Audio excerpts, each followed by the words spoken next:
In Section 4 of Module 2, we'll be talking about determining the maximum rent subsidy amount in more detail.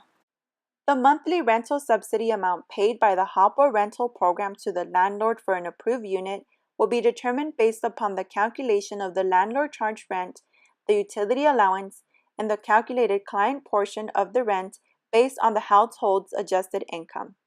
The total monthly payment a client will make to the landlord may be reduced or adjusted based on the projected cost of utilities for the selected unit.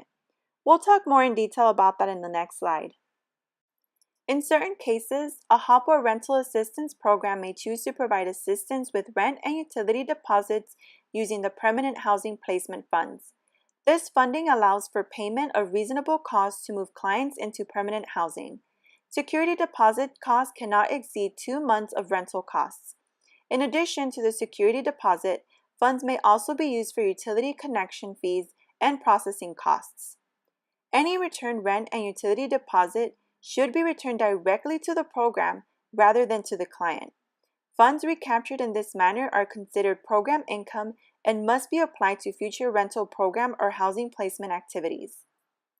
Another step in preparing to pay the rental subsidy is a final calculation of the client rental share and the utility allowance based on the actual unit approved for the client and the information provided in the lease.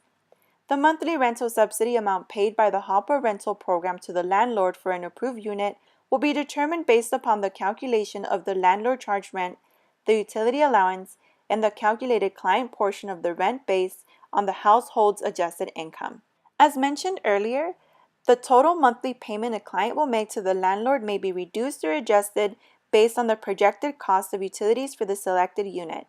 Utility allowance schedules are available from the Local Public Housing Authority, also known as PHA. These schedules show the allowance for each type of utility by size of single or multifamily unit for the area covered by the PHA.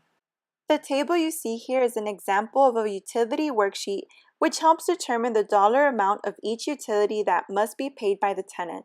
Once all aforementioned steps have been completed and documented, payments to the new landlord may be initiated. Each program should have procedures in place to ensure that all required documentation is in place before any payment is initiated. This concludes Section 4 of Module 2. We now ask that you do the activity below to reinforce some of the material we have just reviewed before proceeding to Section 5.